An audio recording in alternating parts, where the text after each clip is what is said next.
I'm in these streets every day, I can't get no rest. Early morning, niggas sleep, I'm running to the check. I put one foot on the floor and one foot on their necks. All this work that I put in, I earned my respect. Ain't believe me when I told them niggas I'm the one. I was putting in that work while niggas having fun. I'ma do this for the times when they ain't give me none. I took it personal, I swear that this a different run.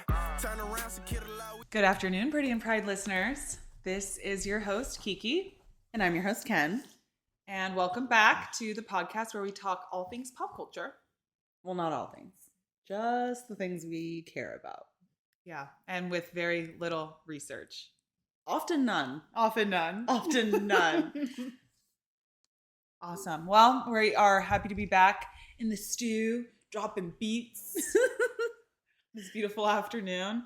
How was your week, Ken? It wasn't as bad. I thought, all in all, I accomplished the things that I wanted to accomplish, and I did the things that I wanted to do. What about you? Chill vibes all the way around. No, it was a good week. I had a couple of lunches with friends or coffee. I realize I'm saying that like I don't have a full-time job that I was at, but I did block some time on my calendar to have these daytime meetings, and it felt very much stay-at-home mom, the living the dream type lifestyle. So it was a good week. Good. Yeah, I felt like I was pretty productive at work after what felt like the worst week last week. So yeah, my buds are being really cute. They're so cute. And yeah, I had a lot of gratitude this week because one of my dogs recently had surgery. So being able to stay at home and be part of his recovery, also was really nice. Didn't do the luncheons with friends or get the stay-at-home mom vibe. I got the stay-at-home mom vibe, but like the other side, overworked, underappreciated. A single mom who works 2 jobs. And I know that I say that fully aware of the fact that I actually get to sleep in because my amazing husband wakes up and makes me coffee pretty much every single day and takes care of our dogs in the morning. So. Cheers to that. Amen. Anything else notable this week happened that you want to discuss? It was the end of Black History Month this week, so participated kind of just naturally in the economic blackout. But sad to see it go. Yeah, well, it's going to have continuous iterations. So that'll be exciting to I think they'll do like a week long of specific stores. So that was I was talking frolics. I was talking about Black History Month. Sad to see that go. Not sad to see blackout go. Okay, got it. Not sad to see my not using Amazon for a day go. Yeah, that was easy breezy. That was easy. No, sad to see Black History Month go. A lot happened in Black History Month, the shortest month of the year, and I felt like it lasted the longest. We're only 2 months, like 6 weeks in. Frickin' thing. But it won't be the end of Black History Month for us. No, it's just life. But out of Black History Month into Women's History Month. Yes. I never really celebrate this month outside of being and living. So what are your plans for this? I want to participate.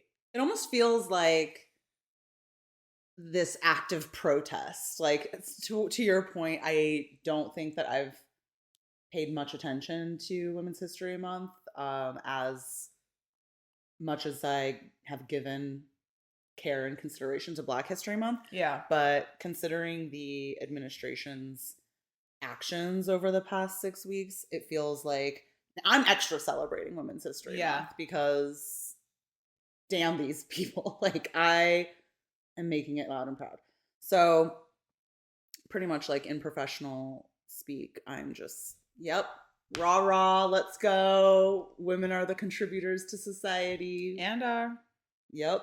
We perpetuate the civilization that everyone's taking for granted. So I'll be finding ways this month to celebrate women and particularly Black women.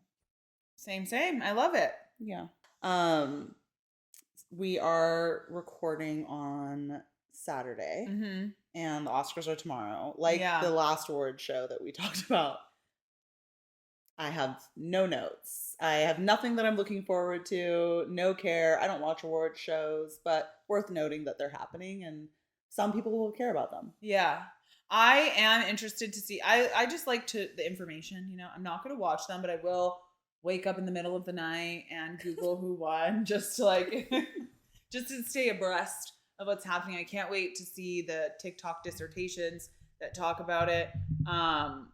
So, you know, we'll see. I'm excited to see who wins. And to see people mad because their chosen film didn't win. I don't think I saw a lot of the movies that are up for the Oscars. I didn't see Emilia Perez. I didn't see Wicked, which I did want to see. I kept asking you to go to the movies with me, but you're like, I don't like going to movie theaters. Ever since people started also shooting, I don't go to elementary schools and I don't go to movie theaters, okay? Once white men with guns are allowed access to these spaces and feel like that's the appropriate place and venue to take their frustrations on the world out. Yeah. I'm good just waiting until it comes onto my streaming service. So we didn't go see Wicked. Also, Wicked is a 2-part film. Like, excuse me. Absolutely not. I saw the Broadway play. So you know the ending. I know how the story goes. 2 parts doesn't matter. I don't need to then invest twice in getting the story. I feel like, what a money grab. I will watch both. I'm a completionist. I need them to be completed. Okay, so we'll see Wicked in 2 years. And then that thing was on Disney Plus practically a month after it They're was doing released. those like dual releases now where I'm like, when's the new Marvel movie going to be on here? I haven't seen The Substance. I'm really upset Challengers wasn't, even though I didn't see it. Like, I feel like I have all these again, strong opinions, little research, but I am excited to see what happens. I forgot that movie came, like, time is a thing. Wow, it just keeps going. But you're telling me Challengers isn't a 2-year-old film? No, it would have been up for an Oscar if it was nominated for anything. That's what we'll say. Okay. But also I think Cynthia Erivo has the chance to EGOT. So that's exciting if she wins. Yeah. Let's effing go. I feel like I only know of Black artists that have EGOTed. I don't know. I'm sure there are others, but I'm not aware of them. I know Viola Davis did, and that means a lot to me. So John Legend. Yes. John Legend. I remember we were looking that up recently. Has Oprah EGOTed? I feel like she's okay. Well, we have the internet live from the studio. Who are the EGOTs? First of all, I love that there is a Wikipedia page dedicated just to capital EGOT. Rita Moreno, Audrey Hepburn. Wow. Whoopi Goldberg. Okay. Yes, I forgot about her. I did know, but I was like, was it Oprah or was it Whoopi? Elton John, John Legend, Jennifer Hudson. Yes. You know what? I fucking love Black excellence in one list. Black excellence in one list. What they have as the categories for Whoopi Goldberg are comedian, actress, host, producer. So I feel like I need to know more. Like what? Oh, because I think some of what they did is like read their own audiobook that got Grammy. Yeah. Because I think Jennifer Hudson got her Tony in 2022. But everything else she had received previously, her Emmy must have been from hosting. Yeah. So that was in 2021. Anywho. Very good. Very stacked. Yeah. Well, cool. Yeah. Well, I guess we'll see. Maybe we'll add another to the list. Yep. So, considering the Oscars are tomorrow, there have been a couple of pretty notable passings in Hollywood. Yeah. I think the first news came that Michelle Trachtenberg had passed really young. Which is, so ain't no one safe. I know. Harriet the Spy. Although I had been seeing that I think she had a liver transplant. And it seemed like when she was posting pictures that her health had been failing some. So it's really sad. I mean, only 39 years old. I'm like, that's just a hop skipping away from, Harriet the Spy. I know. Well, and it comes on the heels of, I think Sarah Michelle Gellar had posted that they're reviving Buffy. Oh, yeah. The Vampire Slayer, which as a show that I watched Get a new idea religiously as a youth, does not age well. Yeah. Does not age well at all. Well, that's because Joss Whedon's involved and he's a pervert, so it's not going to age well. But also just like terrible graphics, terrible plot. So bad. I tried rewatching it in my was a grown man vampire not stalking a 15-year-old? Like, this is... Now, it was David Boreanaz, so yes. I don't want to even talk about the, like... I don't want to talk about the age gap to a Twilighter. What do you call you guys? What do you sparklers? Twihards. Actually, I said outside of the fact that he's a vampire, he was still like a 30-year-old man when he was like as outside of his vampire age. He was like 30. Edward was technically 17. Okay, so he got changed at 17. So yeah, he was 100 or something and 17. But I'm saying specifically 30 and 15. That's not cool. Okay. In any way, shape, or form. So take out the vampire years. Age-wise? Okay. But, yeah. Sure. I don't want to get into the debate again over the fact that, like, this man has lived through the Great Depression. Okay, but... World War II. I still don't Why are think you in it's high particularly school? appropriate. Why are you in high school in the first place? I don't want to get into Twilight fiction. I'm saying neither is really appropriate, but especially the 30 and 15-year-old, regardless. Yeah. Does not age well. I personally loved... I hated Michelle Trachtenberg's character on Buffy the Vampire Slayer. The introduction of Dawn as a character was so random. Like, what do you mean she's your sister? We've been with you this entire time. I kind of love it. I don't understand, but sure. But I really loved her as Georgina on Gossip Girl, which is another show that I actually can't rewatch because the questionable activities of Chuck Bass on the show, then becoming the real life story of that actor, I believe, allegedly. It's like, I actually can't rewatch this for sure. But that was one of my favorites, and I really liked her character. I feel like what she brought is like this level of, it's like when you're watching a TV show and Jonathan Taylor Thomas randomly shows up, like it's like that feeling of like, oh my gosh, like not like it gives this sort of like validity to the show that you're watching because they've gotten in your eyes this great actor that you've grown up with or that you've seen in all this times, and it just brings this nostalgia, but also like this level of like, okay, now I really love this show. And I felt like she brought that to Buffy. She brought it to Gossip Girl. Like when she would randomly show up in a show, you would just feel like this show's legit now because she's in it. And so, great memories. Yeah. Great legacy. Yeah. So she will be missed. Yeah. It's unfortunate. Then news after, I feel like the day after, of Gene Hackman passing. Yeah. And I was thinking about the films that he's been in, and like I'm sure with the Oscars coming up tomorrow, like we can expect that they will do some type of honorarium for him, because I'm sure he's been involved in a lot of like really good critically acclaimed films. Mm-hmm. I mean, my personal favorite that is Criterion Collection worthy, Royal Tenenbaums, great film, but like my first thought was one of our favorite films that he appears in. Great character, which is Heartbreakers. Sigourney Weaver, Jennifer Love Hewitt, Jason Lee. That film means so much to me in so many ways, but Jason Lee, that's honestly like my introduction into mid-man I'm finding attractive. Like I feel like I'm like, why did I find this man attractive? It's because Jennifer Love Hewitt found him attractive. Yes. Also Ray Liotta, great in that movie. Oh my God, wow. and he's also gone. Oh yeah, he is. So sad. Wow. But so he's still here. Heartbreakers. Yeah. Great movie. Oh my God. First of all, Jennifer Love Hewitt's body in that movie. I'm seeing why John Mayer wrote that song about you. Like I'm seeing it because that body was tea. Okay. I think you'll remember the my attempts at thinking that I could be a fashion designer and drawing what I can only describe are like rudimentary cartoon drawings of essentially her wardrobe in that film. Thinking like, if I just had this wardrobe, I too could find a bar owner, a beach bar owner in like Palm Beach, Florida, to just fall madly in love with me. Drive around in my little Honda Miata. Mazda Miata, yeah. But I think she had a Honda version. It wasn't a Mazda Miata. She had a Honda.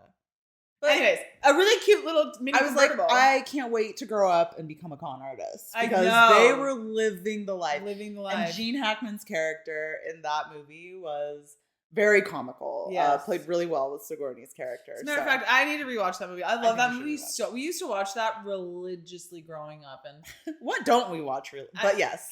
Plenty of stuff we didn't watch. But when we did watch something and we liked it, we watched it all the time. We watched it all and that was during summers in Texas. Yeah, I think we'd watched it right before we got out there. And I don't even want to get into the story about getting in trouble because I tried to... Okay, I guess I'm getting into it.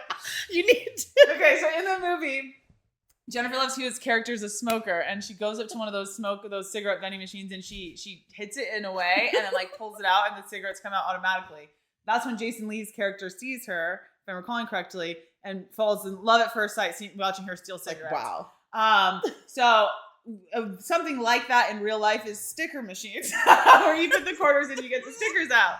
So I'm at the grocery store with our dad, and I'm like, oh, in that movie Heartbreaker, she does this, and I mimic it and she's able to get the cigarettes for free. And I got in trouble because I didn't just explain what happened. I also tried to steal the sticker. So ridiculous. Now, mentally, I was trying to steal the sticker. So he wasn't wrong, but it's also ridiculous because I obviously wasn't going to be able to steal this 75-cent sticker, but I guess, you correct the behavior or the mindset, not necessarily the behavior. So he was making sure that I knew that it was wrong to even attempt to steal a sticker. So anyways, yeah, great movie, great memories around it. So in conclusion, we did a lot of things based on watching that film in our own lives. Because we were inspired. I mean, we did a lot of things based on watching a lot of films in our own lives. I'm surprised we didn't start carrying around crunched up glass in a little tiny bottle like one of her scam artist friends and dumping it on food. Considered it. I did consider it. Considered it for sure. So. But where does one find a vial? A vial to keep as a young child. Glass shards. Also, maybe the truth is, honestly, we probably didn't do that because I'm not going to leave part of my food on the plate. So more than anything, it's because I'm a big back and I'm going to finish this off. And so then now what? So not enough for them to be like, yeah, we'll refund you. Well, you ate around it. So you ate all of it. It's just glass. Oh man, that's hilarious. R.I.P. Gene Hackman. Yeah, R.I.P. Thanks for the memes. Yeah. I don't give my heart away. This shit hurt me every day. I get on my knees and pray. I'm trying to find another way. I gotta get up out this jungle. Niggas killing just to eat. And them lies ain't playing fair, so it's been getting hard to sleep. Speaking of rewatching, it's probably not as interesting, but I find comfort in rewatching things that I enjoy, especially if they've finished. And so I'm currently rewatching Schitt's Creek. Oh, love that show. Which used to be on Netflix, which I don't subscribe to anymore because they're just annoying. So now I'm watching it. It's on Hulu. And I swear they've created some type of Mandela effect because the intro and the outro music sounds slightly different to me. And I have been Googling on multiple occasions this week whether or not there are differences between the Hulu broadcast and the Netflix broadcast. Okay. Specifically looking to the Reddit community to figure this out. I was going to say, did you put Reddit at the end? Of course I did. And I'm going to the Reddit community, and no one is definitively picking up on what I'm picking up on, which are there are different tones in the musical sounds of the intro and outro. Okay. And instead, they're focused on whether or not they remembered this particular scene or if they feel like a scene has been cut.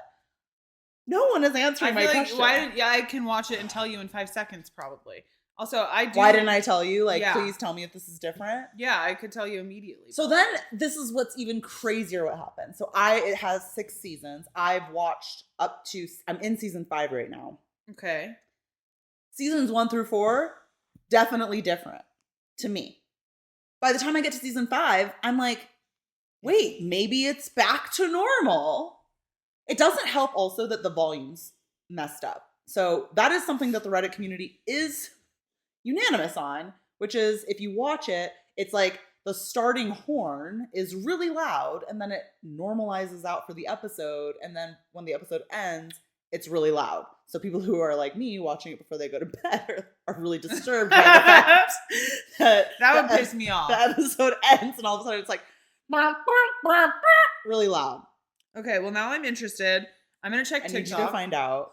And also, I'm looking at my phone because, I record funny parts of TV shows. I'm like, I wonder if I have a Schitt's Creek recording. Yeah, but probably not. Like, no one's recording the outro. Well, but sometimes the funny thing can happen in the intro, and maybe I caught it in, the end of the video. Very true. Okay. So, okay, we'll find out. We'll find out for sure. I need you to find out. Yeah. And let me know. And I'm glad that despite the very little research that we do on this podcast, we have done extensive research specifically to Reddit, and you will go to TikTok to find the answer on whether or not I am being Berenstein Bears over here. I do feel like I saw something on TikTok. Maybe it wasn't related to Schitt's Creek, but I feel like it was kind of about this or about other TV shows changing their music when they've syndicated. Yeah.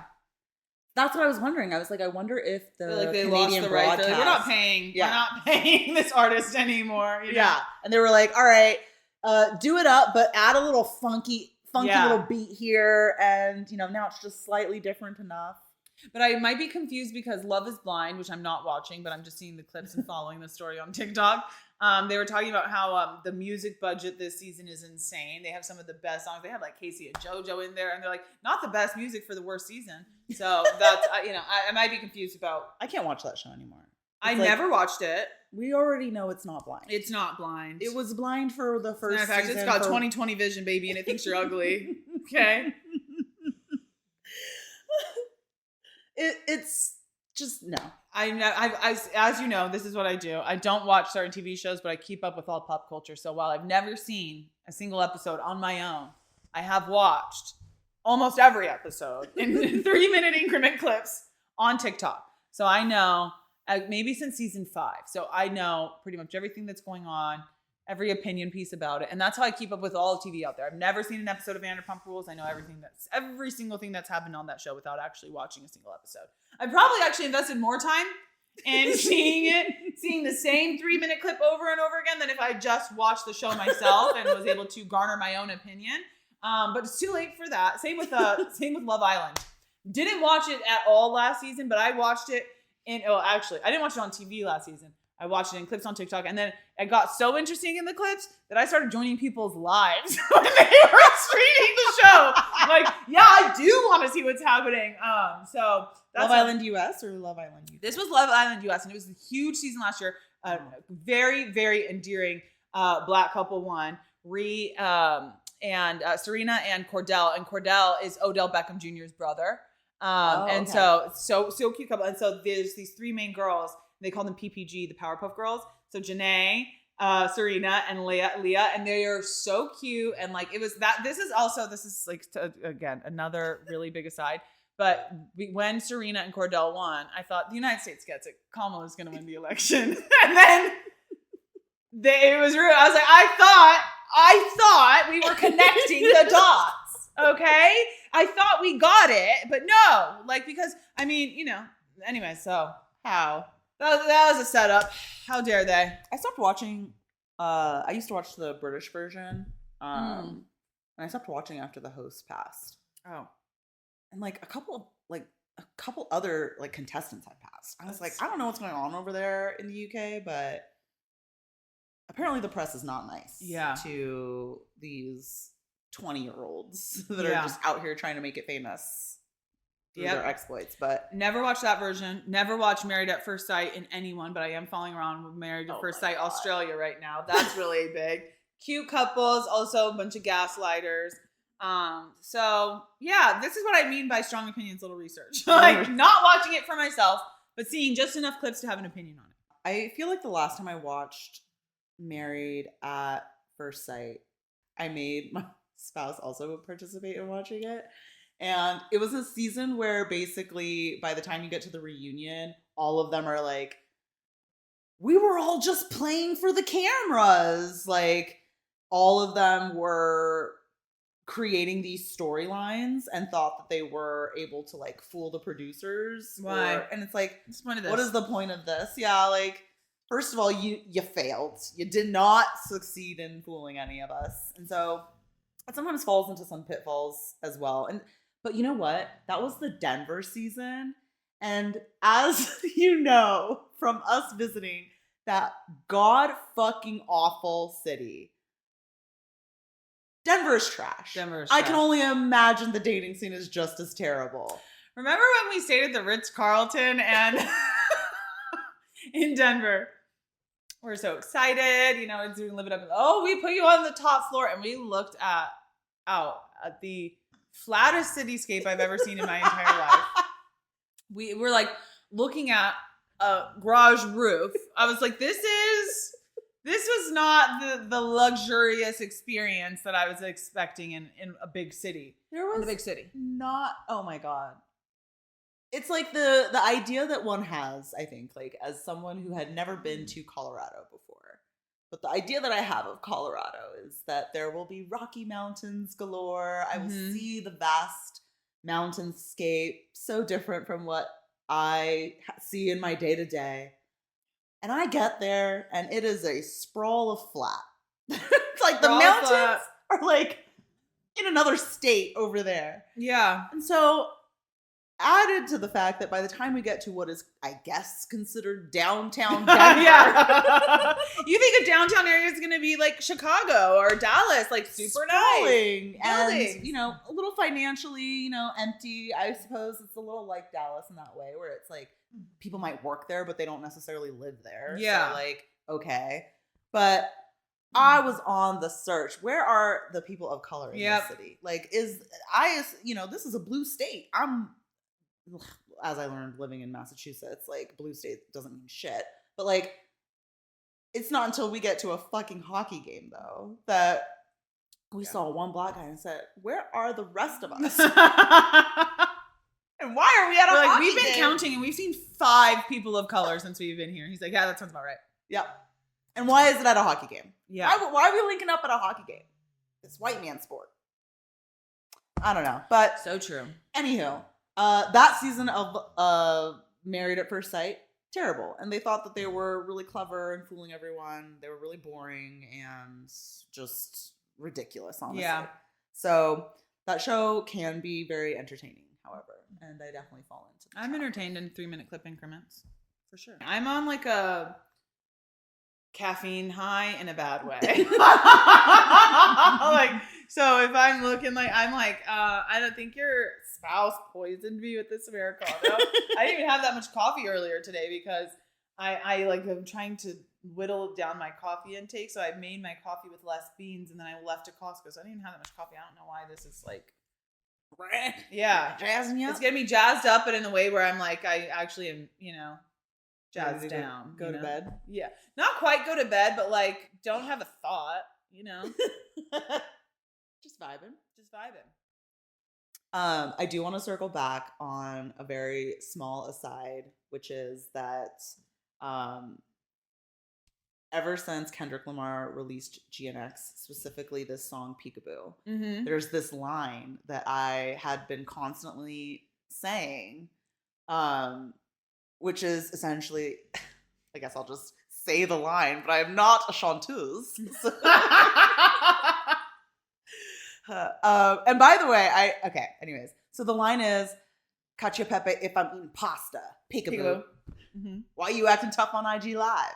And so let me preface this by saying I had no idea what this was. And in fact, I was missaying the line. I wasn't even sure I was hearing it right, but I was thinking it was Cacio e pepe. Yeah, no, yes, I'm saying it Cacio e pepe. He doesn't say it like that. He doesn't. No, but I thought it was that, but I was like, oh, but he's saying something else. Like, but I'm thinking of Cacio e pepe when he says it. Whereas I'm like, Cacio pepe if I'm doing pasta, peekaboo. And I'm like, I have no idea. So one day I'm like, what is he saying? I go to Spotify, I'm looking at the lyrics, I'm like, oh, that's Italian. That does not sound like what he's saying. So then all of a sudden, so this little earworm turned into like this food worm where I was like, I've never tried this pasta. I've never really even heard, like, first of all, when I go to Italian, I'm not getting pasta. Okay, that's not what I'm doing. Okay, I'm not getting pizza and I'm not getting pasta. I'm getting some entree dish, like a fish or a chicken or usually eggplant parm. I'm usually getting lasagna because I don't want to make that at home. But yeah. Fair. Eggplant parm, same thing. Like, I don't really want to make that at home. So I'm not getting pasta. Certainly not like a spaghetti. Yeah. Not a fettuccine chicken Alfredo. No, please. So I was like, I need to try this pasta. Like, it's been stuck in my ear. I gotta figure out what the deal is with this pepper cheese pasta. So I finally did have cacio e pepe. And it was pretty tasty. I love it. Would I order it again? As an appetizer. It's definitely not a main for me. I feel like now you're putting an earworm in me where I need to try it. Yeah. We should actually go to the place that I had it at because they did have really good pizza too. Okay, we'll talk about it off pod. What I was thinking about is also, it would be funny. You know, we talk about how annoying we are and obnoxious for pronouncing things correctly. I don't even think I'm capable of saying it wrong, but how funny would it be to see Kendrick say it correctly? Like, imagine him going into... I just like cacio pepe. I like, can I get some cacio e pepe? So... however he says it in the song, which is so not right that I can't even think about how he says it. Like, I can't picture it in my head. Or in my, I can't hear it right now. He doesn't say the E. Cacio pepe.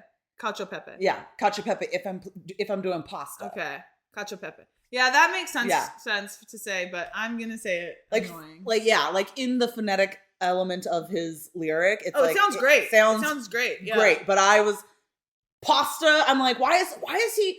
what is he talking about pasta for is what I'm thinking. And then I go look at the lyrics and I'm like, that's fucking Italian. I can't believe I've never had this very basic dish either. But that's because, same. I'm not ordering that when I go to an Italian. No. Also, I could go on a really, like a side rant about how I get so annoyed when I go to traditional Italian food restaurants because while I'm not going to get chicken fettuccine Alfredo, stop playing with me. Stop calling it secondi and antipasti. Like, and then they name it it is in Italian. And then you have to read each ingredient to figure out what you're ordering. Like, that in downtown San Diego, I'm looking for chicken fettuccine. So why are you making me go through all this work to figure out and unravel your little games? Just let me order my food, So I actually don't eat a lot of Italian food because for many reasons, but that's one of them. I'm like, I'm not playing around with you right now. Like, please.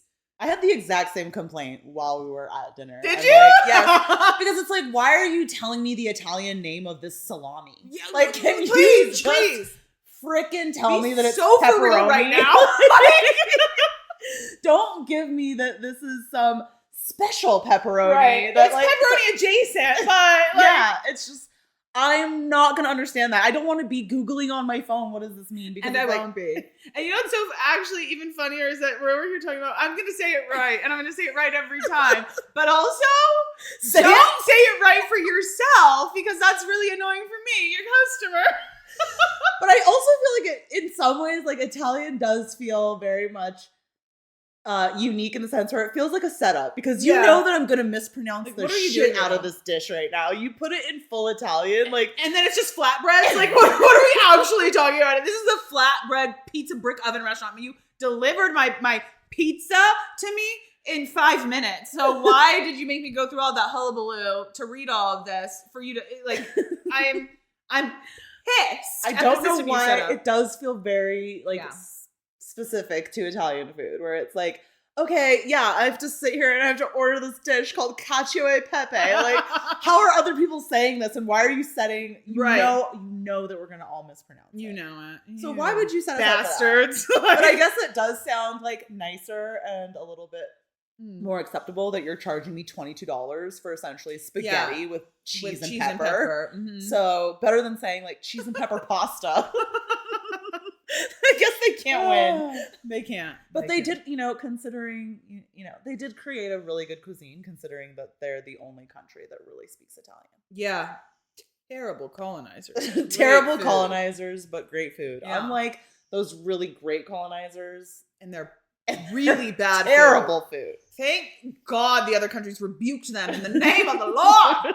And said, get your disgusting beans and toast out of here. Nobody wants your blood pudding.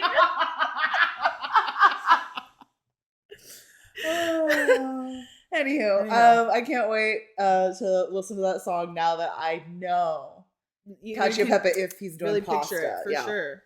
Oh. So one of the things that I have committed to recently, which is why I ended up having this Cacio Pepe, is because I have committed to only eating out no more than twice a week. Mm-hmm. And so I made it a point that on the next date night, when we went out to eat, it needed to be somewhere I could order this Cacio Pepe dish.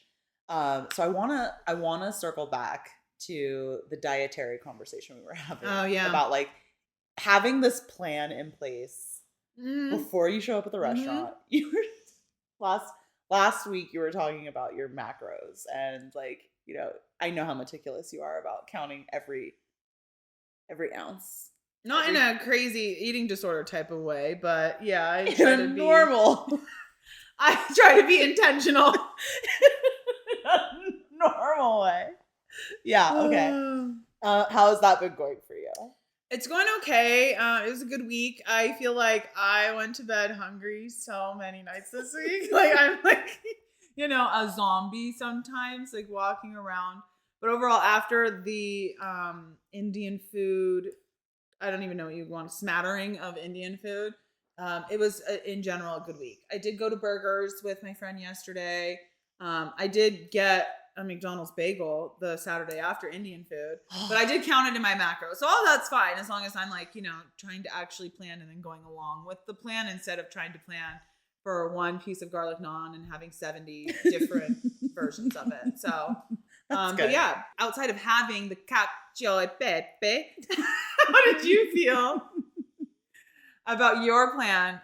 Is the plan just going out to eat?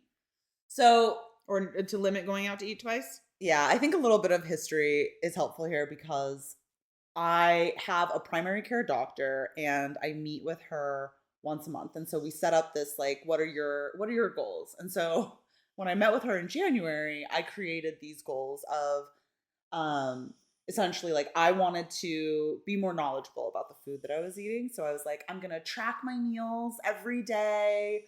I'm going to meditate 5 days a week. And I'm going to do yoga once a week, or I'm going to walk once a week. And then I met her for our like monthly check-in in February. And she's like, well, how did it go with tracking your meals? And I was like, I stopped pretty much after I talked to you. And okay, well, how has meditating been going? Yeah. I pretty much hit that thing where it's like I had 1 week where I'm on my cycle and I feel like I deserve to just rest and indulge whatever I want to. And then basically I just never get back on the wagon. Yeah. So she was helping me like reorient to more realistic goals. So essentially, okay, instead of maybe tracking your meals and just entering them in an app, like what's something else that could be more like feasible or attainable? So this is where I came up with this idea of like, I'm not going to eat fast food or eat out more than twice in a given week. But it's funny that you mentioned this bacon, egg, and cheese bagel from McDonald's because I literally, since I ate out, I've already hit my 2 times this week. So all day, yesterday and today, I'm like, all right, I got to figure out when I'm going to get this bagel in because all I want to do is get that bagel. So I'm like, should I just reset my week? Is it not a Sunday to Saturday? I was going to ask you when your week was, you know? Okay. My week is a traditional American calendar week. Not a Monday. It's not Monday to Sunday like the Europeans. So I'm looking forward to treating myself tomorrow, I hope, to this bagel. Is this 2 days you get to eat out or 2 meals you get to eat out? 2 meals. Okay, so once I you am get McDonald's limiting. bagel. I'm not creating that type of a loophole, even though, No loopholes. Okay, so once you get this McDonald's bagel, you go on date night, you're done for the week. Yes. That's essentially like what, I felt was reasonable and still attainable. Yeah. So it gives me the flexibility of when I'm having those days or my spouse is having the day where it's like neither of us really wants to cook, but we have to eat something. Like there's flexibility there, but it's not. You're wasting it on the bagel then. In some ways, but I can't stop thinking about this effing bagel. And then you Did you just get one brought it up last week? again. What? Did you get one last week? Yeah. But you know how mad I was? Because so this morning when I was running my errand, I was so mad to realize that it was already past breakfast time because I was like, I could have reset my week and had this bagel because I've been thinking about it for 3 days. Keep your promises to yourself. So, you know what my problem is with this bagel? Let's get into bagel talk, okay? I love that bagel, and because it has been like we could only get it when we were in Texas. Yeah. And then we dream about it. Then it finally moved to the state that I moved from, and I was like, yes. And then I moved here to wherever we are, and they didn't have the bagel for a long time, and they just got the bagel here. So I feel like I've created this air of need around the bagel, when my truth is, a bacon, egg, and cheese McGriddle tastes better. But because the bagel feels like such a rarity, such a gem hidden in the world, that if I'm going to, on the rare occasion, eat a McDonald's breakfast, I'm like, I have to get this bagel. And it is delicious. It's a 9. But to me, the bacon, egg, and cheese McGriddle is a 10. And then I'm like, well, I can't have both. But the truth is, I want both. I want to eat the bagel. I want to eat my little precious stone. And then I want to get my homegrown, tried and true deliciousness. And so I really struggle with this every single time. So I'm like, the bagel was good, but you know what would really been a good pancake sandwich. That would have really been a chef's kiss. But the truth is, I actually need a little bit of both. So that's it. That's the end of that story. There was no worse time than when I was tricked into thinking that the bagel had returned. And so there I am in the McDonald's drive-thru getting ready to order this bagel that has not returned. Raccoon hands coming out. Yep. Has not returned. So now I have to get the bacon, egg, and cheese McGriddle, which is so good. But it's to your point, it's like, actually, I also need something, like, that's my sweet treat. A little something sweet, a little something salty. I actually need an egg McMuffin. And actually, what I need more than that is I need 2 bacon, egg, and cheese McGriddles, and then whatever else I was trying to get on the side. And that's the thing. They have this special where it's like you could do a mix and match. You could do 2 of the McGriddles. So now I'm in deep for what I went for was this bagel. It's not here. And now I have to get 2 sandwiches, both delicious, but I've ruined myself. Yeah. And so I completely agree. It's like it is not as I've eaten bagels. I've had bacon, egg, and cheese bagels. I could probably make one here at home. Yeah. Just as easily. Well, the eggs, I don't know. But it's like I've had better bacon, egg, and cheese bagels. They're definitely better bacon, egg, and cheese bagels, but there's something about this bacon, egg, and cheese bagel where that's like a lack mindset or something. There's lore, dude. There's lore behind it. That disgusting sauce that they put on it that I've become like addicted to. I'm like, that sauce is nasty. With that sauce. It's good. And it is nowhere near it's not the freshest, but it tastes like genetically modified. Like, there's nothing fresh about it. It tastes like, they like that people bleach bagels. It tastes like it, you know, like it tastes like a McDonald's bagel sandwich. I can't believe you brought up the sauce because like for years I had tried to replicate that sauce. Is it like a mayo? Like it's like it's almost like you think because it's the inside of a sauce. deviled egg a little bit, but a little more disgusting. Like, no, I love the sauce. No, I love it, but it's absolutely it's I don't know how to describe something that you love so much, but is absolutely like abhorrent, a pathogen. Like it's horrible, but it's delicious, and I love it. Well, I do appreciate the fact that we don't have to hop on a plane to enjoy bagel. This $2 bagel that's probably giving us cancer. Now, the other thing is, like, can I get up before 11 o'clock when breakfast shuts down? Well, I'm glad our diets are going good. Yeah. So, I guess we'll keep checking in. The point is I'm trying to lock in because I want, you know, we've got these trips coming up. Yes. And honestly, I feel like there was this year during COVID where I like wasn't eating fast food. And I really felt like your best. My best. Mhm. Yeah. And my wallet appreciated it too. For sure. And so now that those are not the reality I live in, I'm you know, trying to get back there. I want to look and feel amazing for Bonnaroo. Yes. That's going to be it's going to feel like a sprint, but it's going to be a marathon. And so I just want to make sure that I'm vibing and looking as good as And we will. I want to. You want to get into our weekly ins and outs? Yeah, let's do it. Okay, cool. I'ma live it up cause I don't know when God gon' call my name. All I know is I stay flying and never worry about a lane. Took it L and bounced right back because it's solid, don't complain. It's gonna happen to the What's in for you this week, Ken?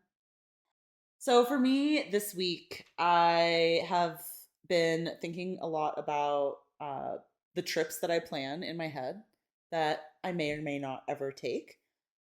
It's like this form of escapism that I've embraced where I'm like, oh, I just feel so exhausted. I really want to take a break. It'd be so nice if I could just go to a little resort for a little bit. So I'll start planning this trip.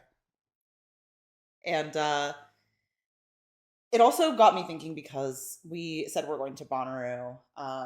And, you know, I had to check in with some of our travel companions. You know, there's just a lot happening like in the economy and whatnot. So I checked in with them to be like, how's everyone feeling? You know, like this is a lot of money. It's non-refundable, but like, you know, if we felt like we wanted to or needed to, like we could certainly, you know, rethink our travel this year. And there's just something about consciously choosing to be like, no, we're going to still try and enjoy life. I think that's the philosophy we took when we booked our Paris trip as well. It's like the world feels like it's on fire and it's very easy for me to fall into like this feeling of despair. And instead, I'm choosing to be like, no, I'm going to still try and seek happiness and try and live my best life and do the things that I want to, even if they cost a lot. Or even if I can just do the planning and maybe never do it. So I guess you can call it a little bit of consciously choosing to enjoy life as well as daydreaming. Those are in for me this week. Awesome. Knowing you definitely will probably take these trips. So, well, yeah, the one that I'm stuck on right now is I told my spouse, I was like, we should do a staycation at like a local place and just hit the pool, you know, get a massage in our room service, like nothing spectacular. Don't really have to go that far, but still feels a little bit like a retreat of sorts. I'm glad you brought this up because I have been thinking to myself recently that the summer's coming up. I want to start hitting the pool. You guys need to stop getting tattoos. So now that you're also thinking of staycationing and you want a pool, stop getting tattoos for like 5 seconds. I know. Every other weekend, you guys are at the tattoo parlor. I know. Which is fun. You guys look great. I love them. Great artwork, but like I want to go swimming. No. So no, like that's so real because we refilled our spa. And I know. I've been asking about it. I've been wanting to go in, Uh-huh. and there's like this 2-day window between the time it's healed, and then the time that we get the next one. And it's like, okay, we refilled this thing, I think back in October, have not been in it since. You're gonna take a summer break. You're gonna take a summer break for sure. What about you? And for me this week, oh gosh, I've been really enjoying this little indie artist. So good. His name's DaVinci. I think he just released a new song. It's called What I Made by DaVinci. Oh, it's so good. I am bumping it. It is blowing out my speakers because I don't have that great of a sound system. But I'm loving it. It's worth it. Good. So that's one. The weather's just getting perfect for you to roll the windows down and blast some good music. 100% through the Costco parking lot. This is the only place I ever go. So that's in for me this week. And then the second thing in calorie deficit is finally working. Last week, pre-Indian, you know, when you're in your deficit and you're just, I mean, you know, I'm tracking every calorie that goes in, and you put 7 on the scale in the morning and it's not really moving, and you're going to bed hungry every night and you're like, oh my gosh, is it even worth it? And then I went to Indian food and I'm like, you know, that pretty much. But then this week it finally, you know, you stay with the program long enough, it finally started to fall off. So it's working. And that makes going to bed hungry every night much more worth it when you're actually seeing the results on the scale. So that's in. Wow. I also have to prepare for Bonnaroo and for Paris. I'm also trying to get snatched for the summer season. So yeah, let's go. Going to bed hungry. I ate a rice cake earlier today, and I was just like, oh my God, I hate this. The rice cakes are pretty good, although I do call them empty calories. Imagine how crazy I am. But it's part of the hunger is sometimes it's hunger because like you're actually, you have to be a little bit hungry when you're in a deficit, but sometimes it's just your body is so used to you being a big back that it's like, yeah, please don't make me change. This week was actually like, I've seen someone talk about this on TikTok, but it is so true where it's like the first week you're like, oh my gosh, this is so easy. That next week by Thursday, yeah, you're suffering, like you are suffering. And for me, what happens is it's always Monday is really easy. Monday and Tuesday are really easy. By Wednesday, I start to eat a little bit earlier in the day. Like I'm really hungry, so I'm having dinner 30 minutes earlier than normal. By Thursday, I'm like, and she passed out. Like I'm searching for sleep so I can have a reprieve from my hunger. And then usually if you work past that, you're okay again, like in a couple of days. So that sounds delightful. What's out for you this week? I'm, to no one's surprise, I'm sure. Certainly not yours. Probably for the rest of most of my life, the Trump administration is out. Yeah. Bum, gone. Like garbage people doing garbage things for garbage reasons. They're just, ugh. And like, it's only been 6 weeks since this man was inaugurated back into his second term. And, they're just effing everything up. And I feel like the disruption is so obvious. They met with the Ukrainian president and they're just such weirdos, honestly. Like they just weird me out. Like optically, I thought it was really interesting, like watching JD Vance sit off to this, like at the, like, why is he at this perpendicular angle to this conversation? It's like you and me and then just like some rando like sitting right here for no reason with his long gangly legs just like in the middle of this shot. And like, how are they even capturing this? And then they're just sitting there bullying, this man over the fact that he's not kissing their rings. And they're just a bunch of weirdos. I don't know. JD Vance just reminded me of some like old school 80s sidekick, like just weird vibes, weird energy. And I don't love, obviously I don't love anything that they're doing, but it's just very clear to me that this is all because for whatever reason, it's like they need to push this Russian agenda, not just in this conversation with Zelensky, but in all of their actions throughout the past 6 weeks. It feels like they don't want America to be scientific leaders. They don't want us to be research leaders. They don't want us to be humanitarians. Right. They don't want us involved in, maintaining a sense of order and any sense of normalcy. And so it just feels bad, looks bad. And, on the other hand, it's like really nice to see like leaders like AOC and Jasmine Crockett like just out there constantly telling these people like you're in the find out phase, and like it's gonna hurt all of us to find out. But I don't know, gross to watch, gross to see. It's out. I'm done. They'll be out every week, but this week they especially feel out to me. Yeah, I was telling your spouse earlier, I was like, sometimes I feel like, okay, it's not as horrible as I really thought it was going to be. And then I think, oh my God, it's only been 6 weeks. It's actually way worse, because I'm like, yeah, it wouldn't be that horrible if this was the end of it, but this is just the very beginning. So it is definitely hard to stomach. And just really have to focus on the here and now as much as I can and try to stay informed and also try to keep my sanity. So anyways, in a much less serious note, my out this week is calorie deficit. I can't. cannot. It's working, but I am hungry. So I am a little bit. I'm very hungry. I'm a little miserable. So that's a little bit out for me this week. But I'm gonna do what I need to do when I need to do it. So yeah. You know what sucks is that it's like they created medicine that could essentially solve this in some ways, right? Like they create Ozempic, they create Mounjaro. And I feel like there are a lot of problems where it's like, oh man, if only there was a magic pill where I could like eat whatever I want but still lose weight. And I feel like they've invented That's very that. Hunger Games. It's like, oh, actually, I'm just gonna continue to do it this old-fashioned. Those are just appetite suppressants. They've had those forever. Speed, all those other drugs they were doing in the 90s, cocaine, Adderall, tons of stuff, ruins your appetite. The problem is that food is good.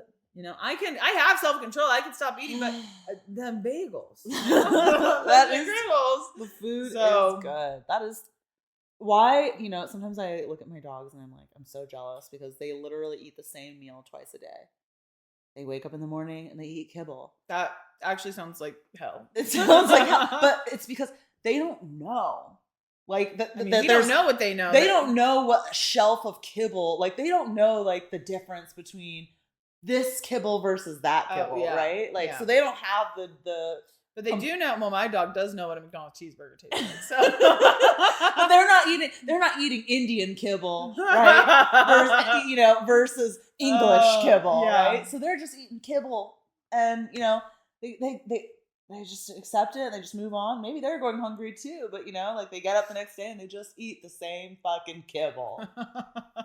And they don't live in a world where they know like, oh man, there's other kibble out there that tastes so much better, but I have to have this diet kibble. Other crap. No. Yeah. Sure, they'll have some food scraps, but I actually feel like that is exactly what they're going through. They've had a taste of the good life once upon a time, and it's at someone else's discretion, and then, they're relegated to kibble for the next 10 months until Thanksgiving comes along. Until their aunt comes over and they give them sad puppy eyes and she's putting in a couple extra pieces of kibble. I do. Well, that's because your scoop, I don't know if half a cup is above the line, at the line, or below the line. And I don't want these dogs starving on my account. They will not starve. Well, it's like that 600-pound life. Fat just because they overate 5 pieces of kibble for a couple of days. Actually. Yes. Well, put them back on a diet when you get back. Oh my God. How can you say that? Calorie deficit, bitch. But they just don't need a calorie deficit. No, they need a calorie deficit. Oh. Anyways. Well, it's been a blast. Banger of a week. Yeah.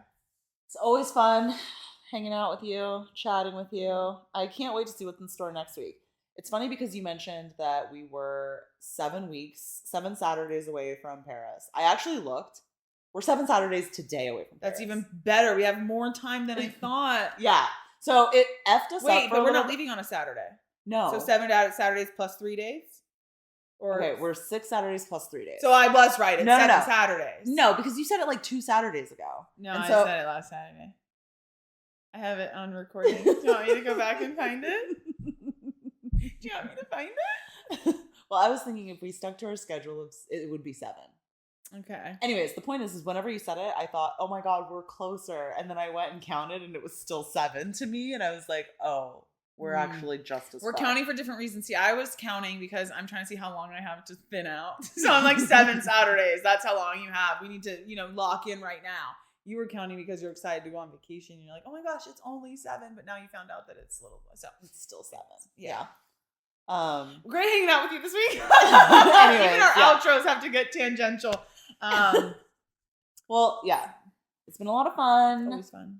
I'm looking forward to hopefully a calm week, but a little less tragedy, a little less sadness, but maybe some exciting things to come. Thanks for tuning in with us, Pretty and Pride listeners. Stay pretty. Stay prideful. I'm in these streets every day, I can't get no rest. Early morning, niggas sleep, I'm running to the check. I put 1 foot on the floor and 1 foot on their necks. All this work that I put in, I earn my respect. Ain't believe me when I told them niggas I'm the one. I was putting in that work while niggas having fun. I'ma do this for the times when they ain't give me none. I took it personal, I swear that this a different run. Turn around, so kid a lot, we back.